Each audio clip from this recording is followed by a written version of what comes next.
I have rules when I teach. No one's allowed to say obviously or clearly because those words are so subjective. Nothing is obvious and even less is clear in our world. And the problem with I don't know is it's an easy escape.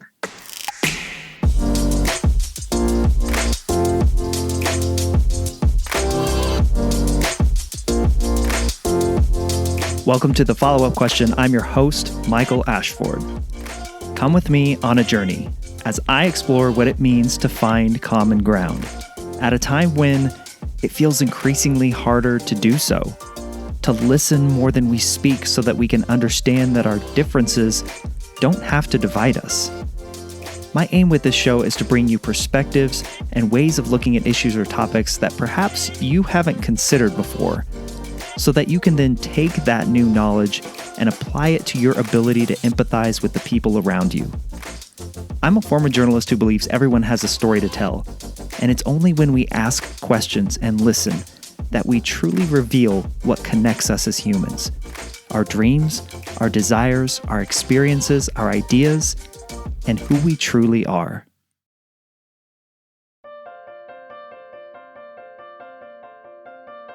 What can a painting of a shipwreck from the early 1800s tell us about our society today? It's hard for me to describe Theodore Géricault's oil painting, The Raft of the Medusa, here on a podcast, so I've linked it for you in the show notes. I recommend you pause this episode right here and go take a look. I'll wait. Okay, so hopefully you went and looked at The Raft of the Medusa. Now, back to my question. Can we apply this work of art to our modern times and learn from it? Some of you, after looking at it, might say no, you don't see it. The two are unrelated, and any attempt to draw a through line is grasping at straws. Artsy, fartsy, hullabaloo. I just wanted to say that. Some, like this week's guest, Amy Herman, believe Géricault's art from 2 centuries ago holds within it important lessons about life, greed, politics, and humanity. For Amy, either answer is correct, and there's a conversation to be had there. One where everyone feels safe to share their thoughts because, well, it's art. And art means different things to different people, which means it can be a neutral ground for us to articulate our thoughts and ideas and feelings. Amy is the founder of The Art of Perception, an innovative program that uses works of art to revitalize our creative thinking to solve big problems. She's written a new book, Fixed: How to Perfect the Fine Art of Problem Solving, where she shares her methodology that she's employed in training military and government organizations in the medical field, or finance, education, technology, and intelligence. And she uses art to refresh critical thinking skills to help resolve problems, difficulties, and challenges. For Amy, the only unacceptable answer is I don't know. It's lazy, a cop-out, an excuse. This is art. We should be able to open up about why we do or do not enjoy something that is so open to interpretation by its very nature. I'm sure I don't have to explicitly line it up for you in this way, but I'm going to.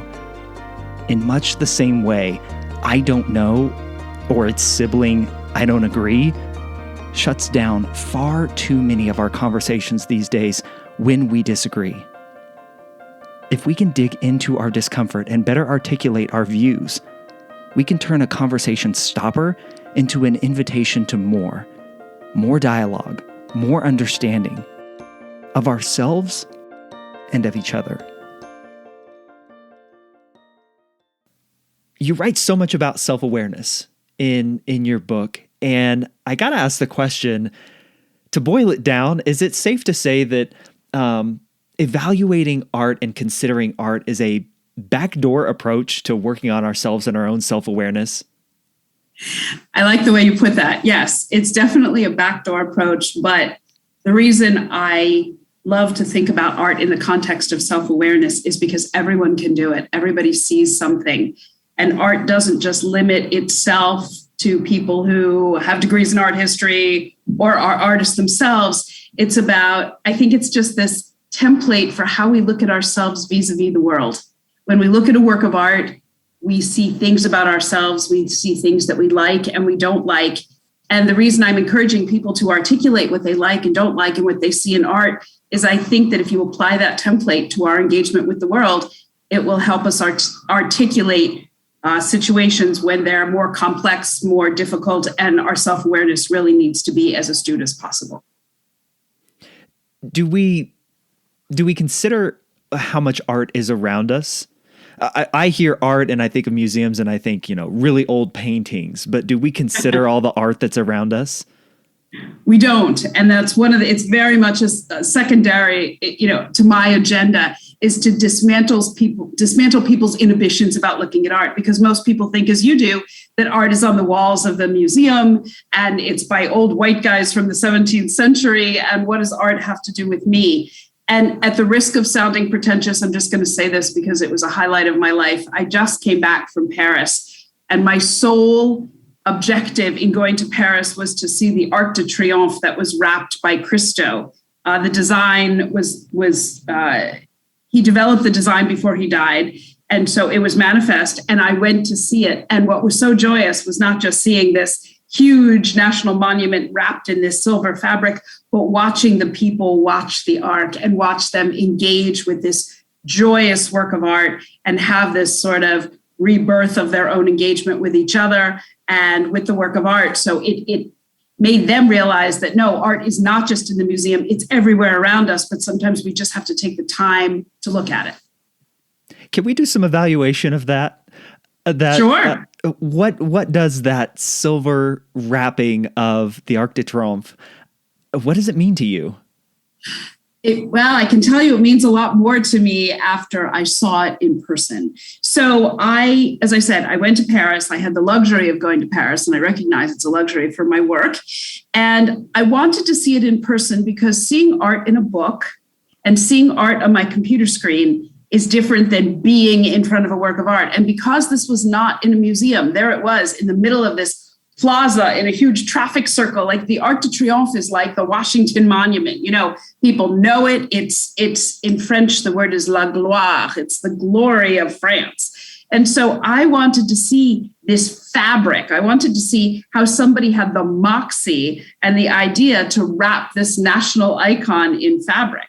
And yes, there were detractors who said, I was listening to what people were saying, and some people said, oh, it's like a garbage bag over a national monument. But the vast majority of people reveled in the sight because it changed the way they saw the world. All the French know the Arc de Triomphe. And here somebody came in, and it was only up for 2 weeks. They wrapped it. And then I was there when they unwrapped it, and it went back to what it was before, but it will never be what it was before because it morphed before people's eyes. And that's what art does. It gets us to see things in a new way. That attitude of, oh my gosh, just stupid, why would they do something like that? The dismissal of an artist's work like that. Why do we have such visceral reactions to someone's art like that? I think it's fear. Honestly, I think it's insecurity because people think, well, if I can't understand why somebody would want to do that, then how can I even say that I like it if I don't understand it? And people have a fear of this lack of knowledge. But my argument is that art is democratic with a small d because everybody sees something. And I love to work with people who have never looked at art before, who haven't studied it, and to listen to what they have to say, because I think it has that universal accessibility. You don't need to study art to be able to look at it and say, that color blue, it's off. I don't like it. It reminds me of X. And then you ask more questions and it leads to more discussion. And we need to take that kind of dialogue into the world writ large. Well, I certainly agree with that. The dialogue and taking the questions to the world at large. I'm curious because you write about in the book that simply saying, I don't know why I don't like a piece of art is a conversation stopper. Yes. Why is that? It's almost up there in my mind with how are you? Because, there are certain things that shut conversations down. And one of the things, I have rules when I teach. No one's allowed to say obviously or clearly, because those words are so subjective. Nothing is obvious and even less is clear in our world. And the problem with I don't know is it's an easy escape. Why you don't like something, I want you to take a deep dive and tell me why you don't like something. And if you're able to articulate that to me about a work of art, I want you to be able to use those same tools where you don't have the luxury of escape, where someone's asking you to explain your position. And I want you to be able to do it with objectivity and with precision. And that takes practice. So, repeatedly saying, well, I don't know. That's not an acceptable answer in my class. I'll say, okay, if you don't know, then let's figure out what you do know. What do you recognize in this work of art? What do you see? And explain that to me. And, it's not off-putting. It just puts people on their feet to think critically. And isn't that what we're supposed to be doing in the world every day anyway? Well, I would agree that yes, we are. But why don't we? I mean, why is that such a scary assertion to not to say, like, I don't know why I believe the way I do, or the parallel to that would probably be, I just do. Why do we jump to that? It goes back to when my son was in preschool and his teacher said, use your words. Use your words. And to say, well, I don't know why I feel this way. Well, let's figure out why you feel that way, because it may be affecting, to use that awful B word that nobody likes to use. It creates biases. And sometimes we don't know where biases come from. So let's take a look inward. I always say the scariest place to look for people is in the mirror. Because if you don't know why you feel a certain way about something, don't you owe it to yourself to find out why you do? And even if it comes down to, you don't like the smell of somebody's perfume.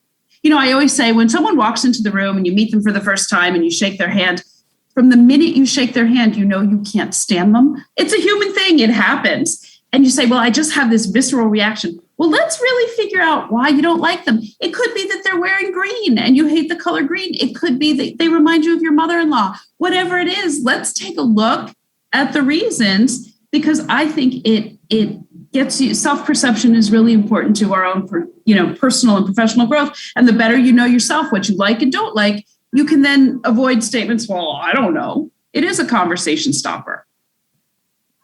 Where does help me out here, Amy, where does the mentality of an artist come in to create something? Is the goal to get people to think rather than just seeing beauty for what it is? Like, where does that mentality come from an artist? Whether they're taking pictures or painting or drawing or sculpting, where does that come from?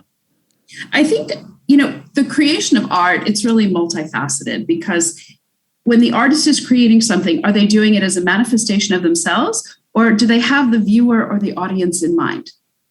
And as an author, I'm definitely not an artist. I write not to free up my soul. I write because I want the reader to be enlightened. I want the reader to learn something. And if that creative process is consistent in any way, I think that the artist wants to not only manifest their creative spirit in whatever they make, whether it be painting, sculpture, video, dance, whatever they're making, but I also think they have the viewer in mind. How is the viewer going to see this? How are they going to interpret it? And is it going to help them go from this to this, from, narrow vision to broader vision? Are they going to help that person to see more broadly by giving them a view into their own creative lens? So, yeah, I think it's definitely an expression of the artist's creativity, but I find it difficult to believe that artists just create with a void when it comes to who's looking at this or who's going to look at this. I think it plays a big part in what they create and how they create it. This thread of using art to evaluate yourself and your feelings about the world and to be able to find common ground. You even talk about common ground in the book. Where did that stir up from you? Where did those initial, common threads begin to weave their way into your life? It was very early on, actually, when I worked at the Frick Collection, where I started this whole thing that I do of teaching people to look at art to help improve their observation and perception skills. My first classes were medical students. And I realized that when I brought them into the art museum, I'm not a medical student. I've been a patient 1,000 times, but my exposure to medicine is really quite limited, that the art was our common ground. We found a place to talk about our observations, their observations of patients and my observations of them. The art was our common ground. And as I expanded beyond medical students and I started to work with FBI agents and police officers and shock and trauma nurses, art continued to be that common ground. It linked all of us, not just to say, oh, well, that's interesting, you're a nurse. We could take a deep dive. What do you see in this painting? And what about it resonates with you and the work that you do? And so, again, taking that as a template into the larger world, how can we find common ground, especially with those with whom we disagree? Because I think that if we don't find common ground, we're just going to polarize further and further. And so I recognized very early on that, while people say, well, he or she is my doctor, we don't have anything in common. You can find the common ground, but the onus is on you to bring it to the surface, to bring the two of you together. You mentioned the work that you did with the medical field and in particular the nurses, the older, more seasoned nurses versus the new up-and-comers. Can you describe, that was such a fascinating look into just the psyche of human beings for one, but just can you dive into what you worked with that particular group of nurses on so that the audience can kind of get a little bit of a feel for what you're talking about here? Sure. Well, let's start with the common perception that nurses are kind and empathetic and caring, which they are.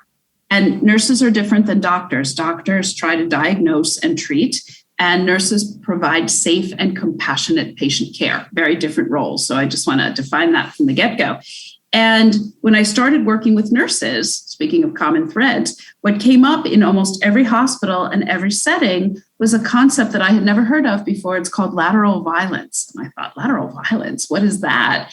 And it is a condition in the workplace where senior nurses literally eat their young. They are so harsh and there's such microaggression that it's almost hard for patients to understand how kind professionals and caring professionals could treat their colleagues so brutally. And I thought, oh, this can't be a real thing. And it is a real thing. And it's across the profession. And as I dug a little deeper, people started to bring me in to specifically address lateral violence. How can we find common ground in art to bring the junior nurses who are so highly skilled in technology in together with the senior nurses who, as they say to me, know a good nurse knows infection when they walk into a room just by smelling and looking.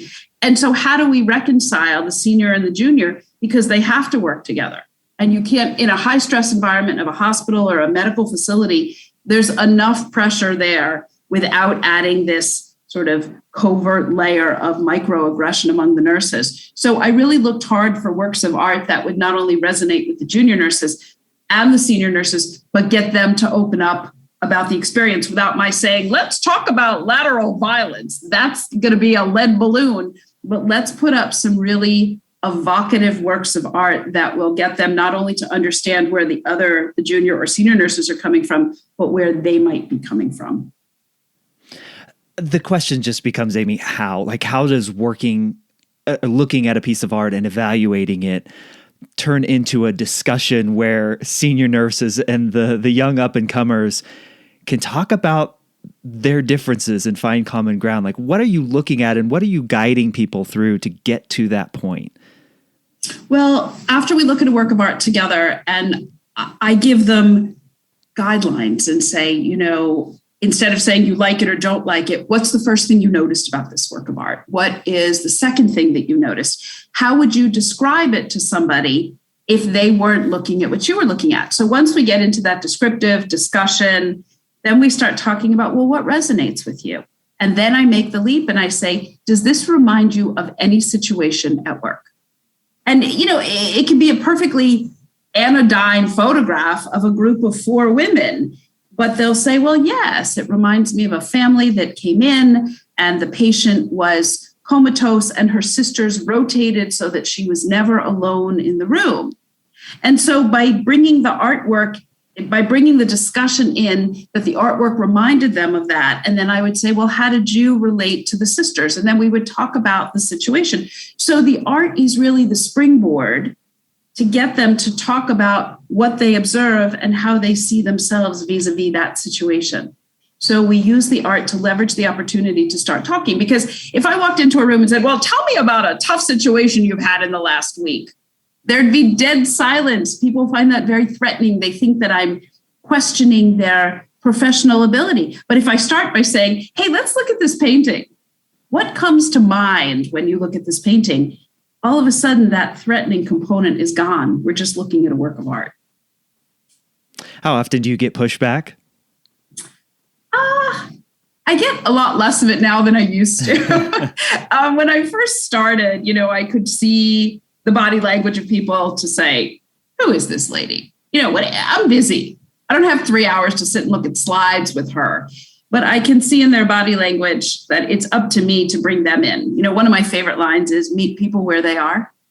Meet them where they are. You don't compromise your own ideals. You meet them where they are. So you listen to them and then they'll listen to you and then you bring them along with you. So when I do get that pushback, I'll see somebody's, skeptical face and I'll say, you over there, with the brown jacket, you're scowling. I'll say, do you not like this painting? And if they give me the answer, well, I don't know. I say, well, what don't you know? Why are you scowling? And I make it fun. I make it humorous. I make it as non-threatening as possible. And it's my personal challenge to bring the skeptics in. It's great fun. And I say with pride that by the end of my session, I don't have too many skeptics. What is it about art and looking at, no matter the medium, that, as you write about in the book, exposes, and I'll read from the book here, art facilitates problem solving because it exposes deep-seated truths about ourselves that might otherwise stand in the way of our escape, even the truths we've hidden from ourselves. What is it about art that just brings that out? And as a follow-up to that, escape from what? Well, I wrote this book because, this is years of teaching. And when my publisher said to me, why are these groups coming to you? Why do they keep coming to you? What's the common thread? And I realized, I said, let me think about that for a day or two. And I thought about it and I said, it's because everyone has a problem to solve. Everyone has a problem to solve. And in its innovation, art gives us a new way to look at a problem because everybody has problems, personal, professional, individual, collective. And so I think as an art historian and someone who loves to look at art, it's very powerful. Whether you like it or not, it's very powerful. So I want to channel that power into a secondary use and not just make looking at art some vocational thing that most people don't have time for. I want to make it a tangible tool for problem solving. And so I find the power. It never gets old on me. I say this as look, I just went to Paris to go look at art. I mean, literally, this was not some frivolous, let's go to Paris. I had to make use of every minute that I had and really take a hard look at myself and the art and say, what did I just go halfway around the globe to do this? It's because it's powerful. And what am I going to bring back to help people solve problems? I think it's new, it's different. And the bottom line, everybody sees something, even visually impaired people see something, because when I describe works of art to them, they see it in their mind's eye. And I have seen nothing like it that helps people solve their problems or even engage with themselves and their loved ones and their colleagues in a very different way. The work of art that is the common thread, again, to use that word throughout your book, is it's Medusa. Forgive me, I don't know the Raft of the Medusa. The Raft of the Medusa. Mm-hmm. Why did that one capture you so intensely that it became the focus throughout the entirety of the book? It did. And, the longer I worked with it and the more I wrote about it and thought about it, the more intense it became. It's a very, very difficult work of art on so many levels. And there are two levels, basically, to look at it and try to figure out what's happening, because it's chaotic, it's shocking, but then to know the backstory. So I try to balance straddle looking with knowing the backstory. And it's basically political ineptitude in steering this ship that, the captain didn't know what he was doing and the ship ran aground and all the rich people got to stay on the boat and all the poor people were thrown to the raft. And the raft sank quickly, and it really deteriorated into a harrowing scene of cannibalism and starvation and dehydration very, very quickly. And in the horizon of the painting, if you really, really look, you can see the ship that's going to save them. So there's redemption and there's hope. But the process for the artist to wrap his head around this scandal in France, that this ship ran aground and all the poor people and the people with black and brown skin and the military people had to get on the raft and everybody that was rich was saved. He had to wrap his head around the scandal and figure out how he was going to portray that. And I think there are so many themes that are common with today: ineptitude, political scandal, creativity, and looking at difficult things. And if I can tell a quick story about, I was stymied at the end of the book. I didn't know how to end it because I had used this really graphic, difficult painting as the model for looking at our world and looking at our problems. And I didn't know how to end the book. So I went to the Whitney to clear my head, and there was an exhibition of Julie Meritou. And Julie Meritou makes these huge abstract paintings. They're just phenomenal. They take up the whole room and they suck you in. Their print and their photographs and their paint. Anyway, I'm walking through the exhibition, and in the last gallery of the Whitney on the 5th floor, it faces the Hudson River. It's just this resplendent, incredible gallery, and the sparkling from the water comes in. And I learned later that Julie Meritou couldn't find anyone who owned one of her paintings who wanted their painting in the last gallery because they were afraid that the light would damage the painting. So how did she solve the problem? She created her own painting. She made another work of art for that last gallery, and it is phenomenal. And when I walked into the last gallery and I read the label, I started to cry because the label, the painting's title is Ghost Hymn, in parentheses, After the Raft. And it's her homage to the raft of the Medusa. And I found my way to close the book, that it came full circle from Jericho and the raft of the Medusa to Julie Meritou solving her own problem by painting a painting referencing the raft of the Medusa. And I pulled it together full circle. So it was art history. It was looking back to look forward and think about problem solving using the artist process. So that's how I ended up with the raft of the Medusa and using it as the theme throughout the book. Obviously, that painting, like you've mentioned and wrote about in the book, was a commentary on politics in France. But I'm curious, I'm sure it stirred up some anger with some people who it was directed to. Absolutely. Why does art have that effect? Why does art have that ability to call out situations, people, circumstances that need to be called out, but in a way that just, man, it cuts to the core, it feels like? Why does art have that effect?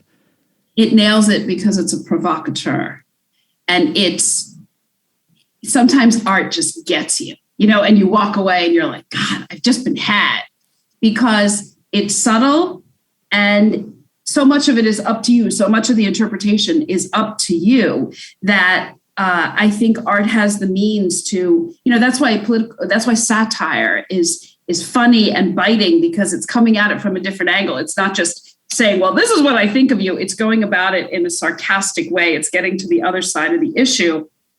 And I think that throughout history, art, people say to me, well, why art? Why do you do this with art? Because I think art is the greatest chronicler, not only of our time, but the greatest chronicler of human creativity. And when you combine the two, of course, there's going to be commentary on our society, and it's going to filter into the art. And not all of it is angry or sardonic. Some of it is you look at art and music and poetry that's been inspired by current events, and some of it is quite beautiful. Some of it is quite difficult, but that's what's beautiful about art. It's something that we can engage in and look at and take something away into our own lives. And yeah, it really gets to the heart.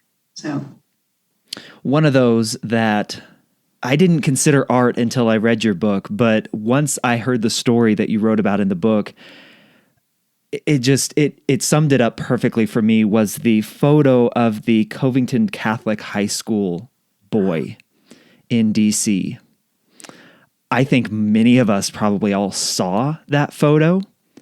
Can you describe that situation and just how radically different it was than the narrative that when you first see it, you just have this visceral reaction to it, right? Absolutely. Can you describe that? As did I. As did I.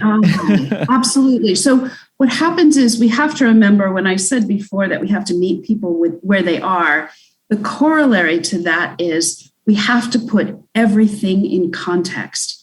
And because we live in a 24/7 media frenzy where information just comes charging at us and we have texts and emails and banners of news, we suffer from what's called the anchor bias. The anchor bias is it's the tendency to believe the first thing we see or hear is true. We anchor ourselves in our first impression. And with that photograph, here we are in this politically fraught time.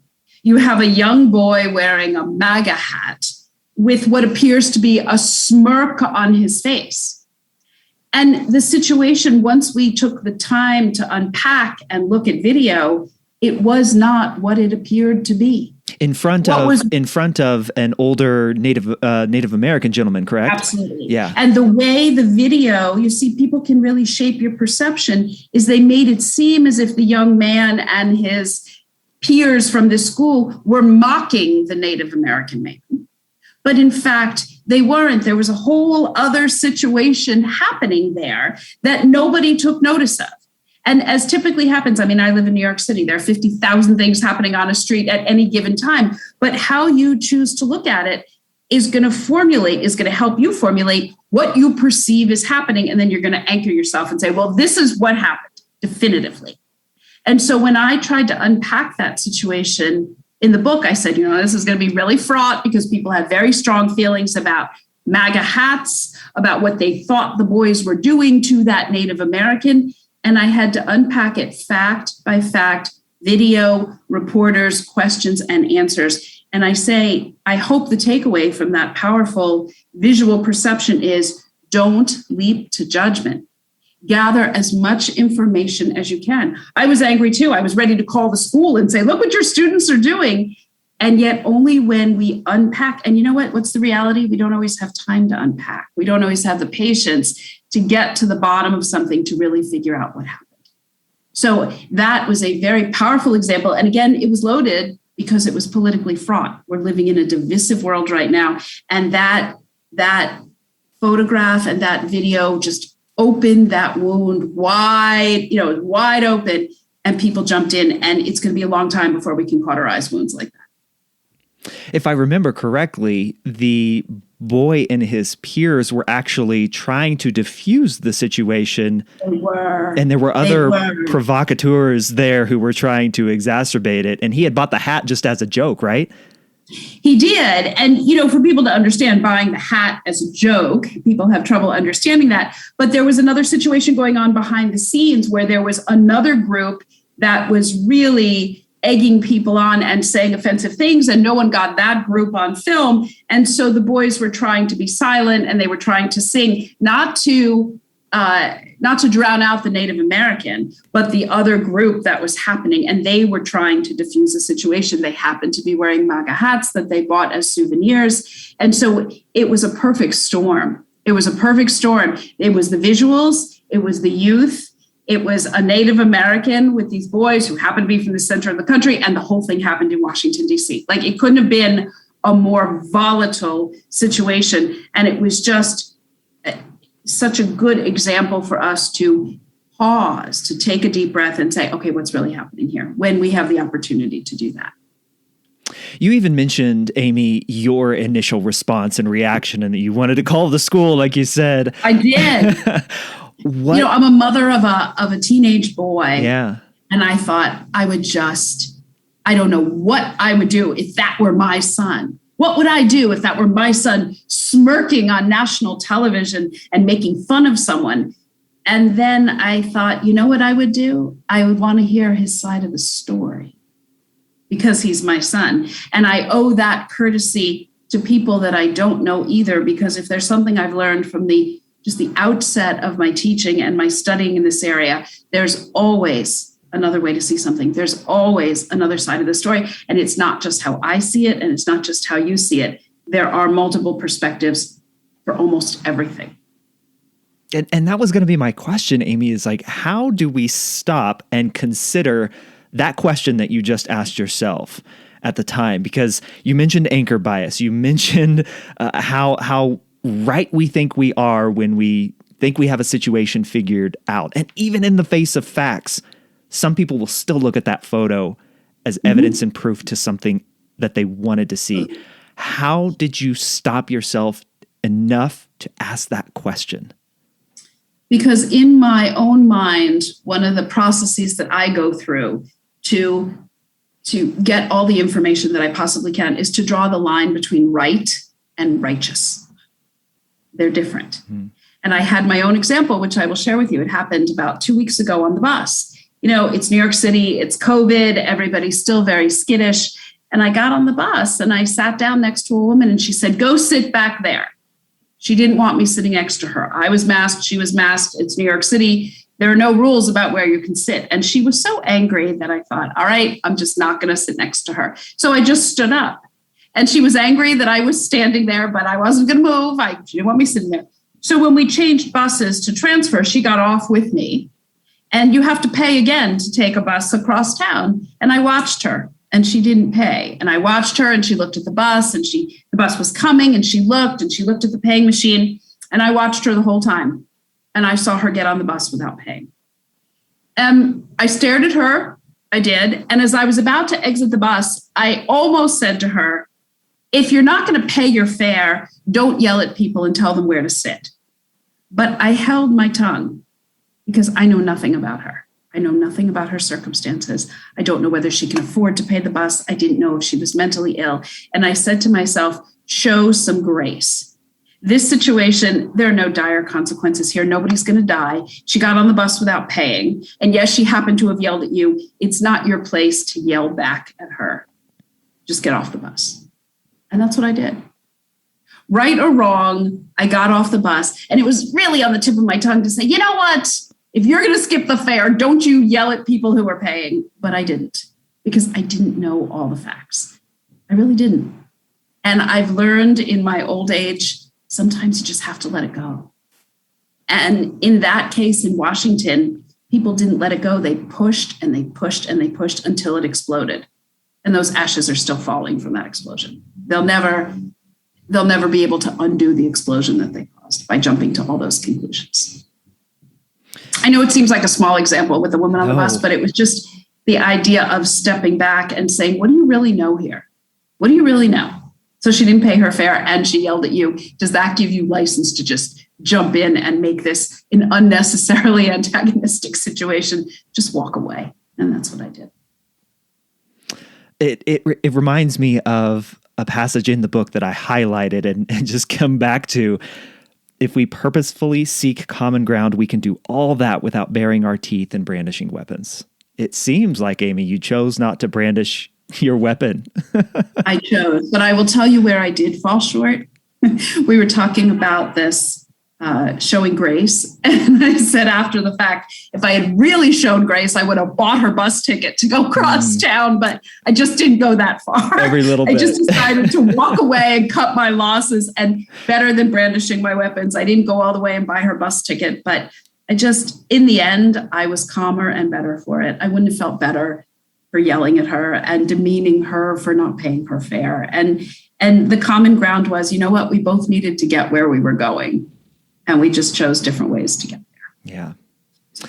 So the question then, and this may be really deeply philosophical, and I don't know how much time we could spend on it, but that image of that boy in the MAGA hat in DC, is art in the intention or is art in the evaluation of it? I'm going to say art is more in the evaluation than the intention, because we never really know the intention of the artist. We never know. The person that captures an image, we're not in their heads.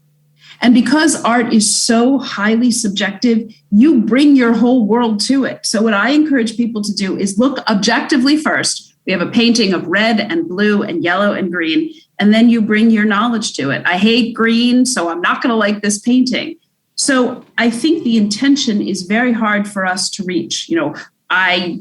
The artists that are no longer alive, I don't know what they were thinking when they painted their paintings. I mean, Jericho, who did the Raft of the Medusa, he had a hellish life. He had an affair with his aunt, and he had an illegitimate child who he never got to meet. He was just a mess when he was painting that painting. I don't know everything that was going on in his head, but I know what the manifestation of all of that was. He came up with this unbelievable depiction of this event that I have chosen to interpret and use for my own ends. So my short answer is, I think it's in the evaluation. We each bring something to the evaluation, and we can certainly surmise about the attention, but we can't say what it is definitively. How much in your work that you do to help people see situations differently through the use of art, how much do you find yourself using the phrase, yes, and? Yeah, a lot. A lot, because I always want to acknowledge the legitimacy of what someone sees. And so, while I may not agree with them, I will acknowledge what they see. I'll say, yes, okay, I'll go there with you, but let's go someplace else. What do you think if I throw this out there? And so I think the yes and I look at as a positive. I'm not contradicting anybody. I'm acknowledging the validity of what you see, but I want to add to it, and I want to open up doors for you to see even more. And I find that because art is what we've been discussing, people think it's elitist and they think it belongs in museums. When you acknowledge what people see in art, it empowers them to look further. I'll give you one more example. I was training a group of they were contractors and maintenance men. They belong to the union here in New York. It's the largest union in New York of doormen and maintenance workers. And one of them came up to me during the break. And for many of them, English was not their first language. And he had tears in his eyes. And he said he was from the Basque country in Spain. And he said his whole life, people always asked him, what do you think of Picasso? What do you think of Picasso?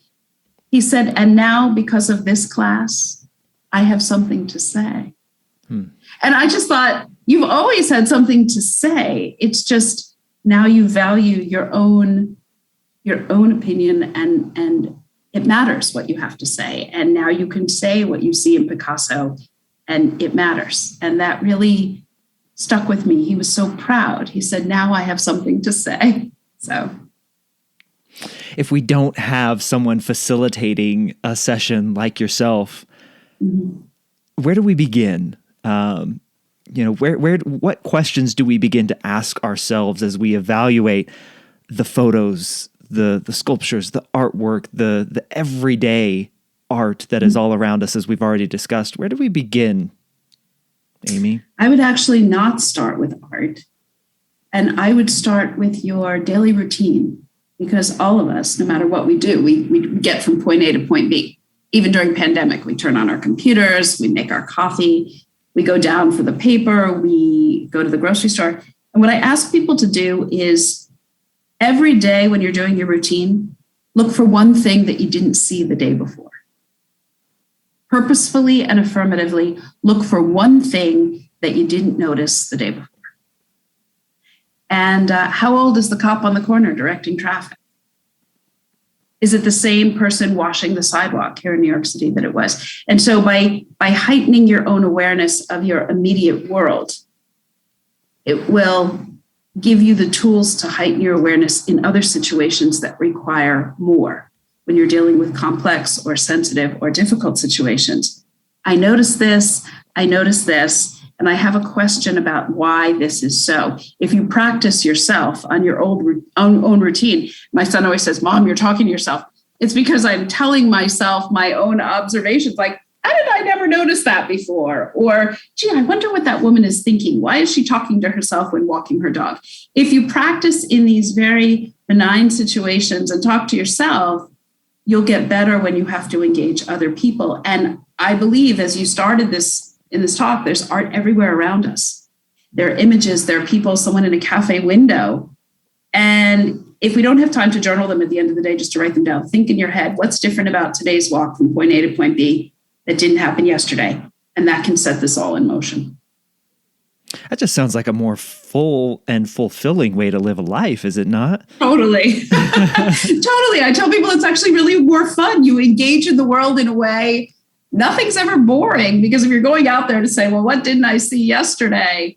It is a lot more fun, and you see so much more, and you communicate with your loved ones. Guess what I saw today? You will. My family is so used to this. I'll say, you will never believe what happened today. And they say, okay, what is it now? So. Question regarding the book. Somebody closes it. They've just finished reading it. What do you want them to take away from it? Two things. The first one is that no matter what problem you're facing, how intractable it seems, how unsolvable it seems, if you can't solve it, there's a way to mitigate it. There's a way to approach the problem, a new way to approach the problem that you may not have seen at the outset. And that I want to give people a tool to say, you know what, I can handle this. I can do this. That's number one. And number two, I want to give people a chance to think about using art, incorporating art into their life in a different way. My favorite line when I'm teaching or I'm talking to readers is when someone says, you know, I would have never thought of that. I would have never thought of that. That's music to my ears, because that's all I can ask. After reading my book, if you can say, you know, I would have never thought about that to do X, I've done my job. So upon finishing the book, I want people to say, you know what, maybe the world isn't as hopeless and dire and desperate, that maybe this has given me new ways to think about the problems. And then I want them to say, maybe I should go back to the museum, or maybe I should take that painting class, or think about art in a different way, and not just as the one exhibition that you take your kids to once a year. And what's a question that you wish you were asked more? What's a question I wished I was asked more? I wish people would say to me, I wish people would ask me how I see things after they tell me how they see things. Because, I mean, I'm not putting myself down. I'm not an expert. I have the same two eyes that everybody else does. I look at art differently, but I look at my world the same way everybody else looks at their world. And I wish people would engage more often than just assuming they know what I'm thinking or what I'm seeing. I wish I had more of an opportunity to talk to people about what I see. I mean, I'm always interested in what they see, but I want to be able to share multiple perspectives, and we don't always have that opportunity. Our world is so polarized that people make assumptions about, they know how I vote, how I see, how I think. And I try not to make those assumptions of other people. And I only ask that they don't do the same with me. What's something new that you've realized or seen today? Something new that I have seen today. That's a good question. In New York City, we have these, first of all, I should start by saying that I'm still thinking about Paris, because I'm going to be thinking about that for a long time. And what I was thinking about in Paris was that because of COVID, people stopped kissing. You know, in France, they kiss on both cheeks every minute of the day, and they stopped doing that because of COVID. But when they were standing in front of this work of art, I couldn't get over how many people were kissing. It was amazing. It was like standing in the shadow of the Arc de Triomphe. Everybody was kissing. And I thought, okay, art has inspired them to do that. And I noticed today, when there's a little preschool near where I live, that all the parents were dropping their children off. And I noticed they were kissing their children, which was really good. They were kissing their children goodbye. And I hadn't seen that before. And not that we're not so, aware of COVID, but the simple act of kissing their children goodbye. Because I was in France and I saw people kissing in front of the Arc de Triomphe, I noticed it in my own neighborhood as well. And I hadn't really noticed it before. Wonderful. Amy, thank you so much for this. This has been a fascinating and super interesting conversation. How can people connect with you, connect with your work, and get the book? Well, I'm really honored to have been part of the conversation. It was great fun. My website is artfulperception.com. And if they want to learn about my books, all of my books will be at artfulbooks.com. And the new book is called Fixed: How to Perfect the Fine Art of Problem Solving. And I hope it will help a lot of people solve their problems. Wonderful. So many thanks to you for coming on the show. I appreciate it. And best wishes to you. Thank you. Thanks for having me. It was great fun. So many thanks to Amy for sharing her story on the show this week. Her website is artfulperception.com. That's linked in the show notes. Her book comes out on December 14th, 2021. Please do me and Amy a huge favor and share this episode with someone you know who might also find some value in listening to today's conversation, especially the art lovers in your life. Share this episode with your network and help spread the good word about the importance of asking more questions. And if you like the conversations with the amazing guests that I have on each and every week, like Amy Herman, be sure to subscribe so that you never miss an episode. If you ever want to get in touch with me, you can always email me at michael@thefollowupquestion.com, or you can go to michaelashford.com and reach out there. I'll catch you on the next episode of The Follow-Up Question, and until then, keep asking questions.